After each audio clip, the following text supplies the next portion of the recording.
Advance দিয়ে টাকা পয়সা ইনভেস্ট করে মার্কেটে দোকানদারি করছে, তাদেরকে কিন্তু মাঝে মাঝে লিগ্যাল চাঁদাবাজি বলে। আমি লিগ্যাল চাঁদাবাজি এর জন্য বলছি, তাদেরকে ভোক্তা অধিকার দিয়ে, তাদেরকে বিভিন্ন ভ্রাম্যমাণ আদালত দিয়ে মাঝে মাঝে জরিমানা করা হয়। অথচ তাদের কিন্তু অনেক অংশেই তারা ঠিক রয়েছে। এরপরও ঠিক থাকার পরেও যেইখানে প্রবলেম আছে সেইখানটা ধরা হয়। মানে তাদেরকে যাওয়াই হয় জরিমানা করার জন্য। যার পরিপ্রেক্ষিতে কী হয়?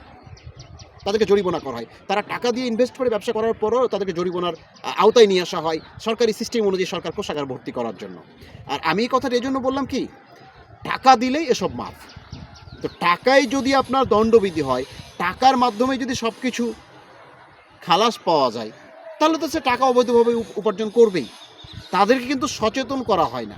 তাদেরকে কিন্তু নির্দিষ্ট কোনো পন্থা দেওয়া হয় না যে এই বিষয়গুলো আপনি ঠিক করলে, সময় দেওয়া হয় না যে এই বিষয়গুলো ঠিক করলে আগামী ৩-৬ মাস ১ বছরের মধ্যে আপনি এগুলো ঠিক করতে না পারলে আপনাকে জরিমানার আওতায় নিয়ে আসা হবে বা শাস্তির আওতায় নিয়ে আসা হবে। কী করা হয়?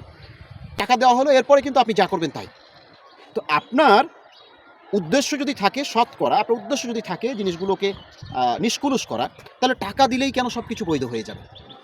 তাই আমি কথাটা বললাম, এই ফুটপাতগুলোকে সিস্টেমের আওতায় নিয়ে এসে প্রয়োজনে তাদের কাছ থেকে টাকা নিয়ে সরকারি নিয়ম অনুযায়ী সেখান থেকে কোষাগার হোক, সরকারি উপার্জন বেশি করা হোক, কিন্তু জনগণকে মানে একটা খামাখা সিস্টেম অনুযায়ী তাদেরকে জরিমানার আওতায় না নিয়ে এসে এরপরে দেখা যাচ্ছে জনগণের উপর অতিরিক্ত ট্যাক্স না বসিয়ে, কারণে অকারণে খাজনা না বসিয়ে, কারণে অকারণে কর আরোপ না করে, আসুন এই ধরনের যারা অনৈতিকভাবে, অবৈধভাবে এই ফুটপাতগুলোকে অবৈধ টাকা ইনকামের পথ বানিয়েছে, তাদের থেকে আমরা মুক্ত করে এই গরিব মানুষগুলোকেও আমরা সিস্টেমেটিক উপায়ে পরিকল্পনা মাফিক কর্মসংস্থানের ব্যবস্থা করে দিই, আর সরকারেরও রাজস্ব আসুক একেবারে প্রকাশ্যভাবে। আল্লাহ হাফেজ।